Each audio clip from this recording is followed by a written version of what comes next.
This is Bao Bao. She was born in 2013 at the National Zoo in Washington, D.C. Here she is biting her foot.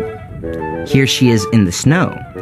And here she is in a jumbo-sized FedEx crate bound for a one-way trip to Chengdu, China. Bao Bao left because she was never ours to keep. Her parents Mei Sheng and Tian Tian came from China 17 years ago, but they weren't a gift, they were a loan. And that loan stipulated their offspring will also belong to China, as do almost all of the pandas in zoos worldwide.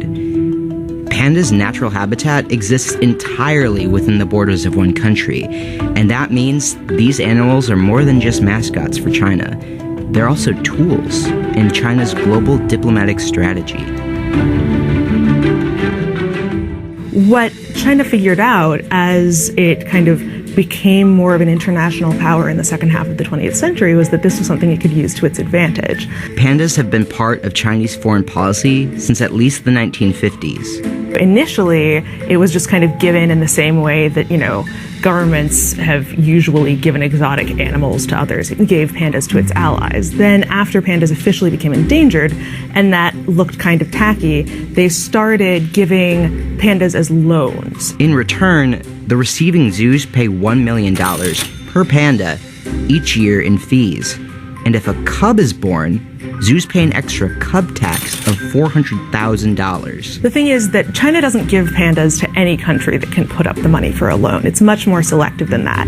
Researchers at the University of Oxford have noticed a correlation between panda loans and China's international trade deals. So in 2010, China realized that it needed to find more market capacity to buy salmon. Their traditional trade partner, who was Norway, had been the Nobel Peace Prize had gone to a Chinese dissident. China didn't feel like rewarding that behavior. So instead, they turned to Scotland, which also produced salmon, also produced Land Rovers, which was something else that the Chinese affluent class were interested in. And so they inked that trade deal, and a panda was sent to the Edinburgh Zoo. But what China gives, it can also take away. Consider the case of Taishan, Bao Bao's older brother from D.C. China had made it known toward the end of 2009 that it wanted to take back the panda Taishan. It hadn't really set a date yet. Officials at the National Zoo asked China to extend his stay, but the answer was no. Experts suspect a couple of factors were involved in that choice. A week later, Taishan and another panda from the Atlanta Zoo were on their way to China. It considers pandas as kind of another arm of diplomacy, in the same way that in the event of a diplomatic spat, one country might recall its ambassador or might impose economic sanctions.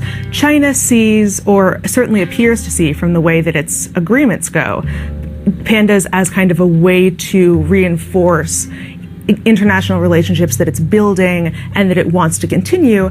More recently, we saw China delay a panda delivery following the disappearance of a Malaysia Airlines plane carrying 152 Chinese nationals. In 2014, Malaysia was all ready to get its first panda. They had the enclosure ready at the zoo and all of that. And the day of the panda's supposed arrival came and went because the Chinese government was extremely frustrated with the Malaysian government's investigation of the flight, didn't feel that it was doing enough, and so kept the pandas for another month or two as a way to demonstrate to the Malaysian government that, we've signed a regional trade deal with you. We're interested in pursuing a relationship, but you're not making us super happy right now. Currently, the U.S. still has 12 pandas, including Bao Bao's new little brother, Bei. But future relations with China could change that. It's a good reason to feel that the U.S. is no longer interested in pursuing the kind of warm partnership that they've had. So what that means for panda diplomacy is really anyone's guess.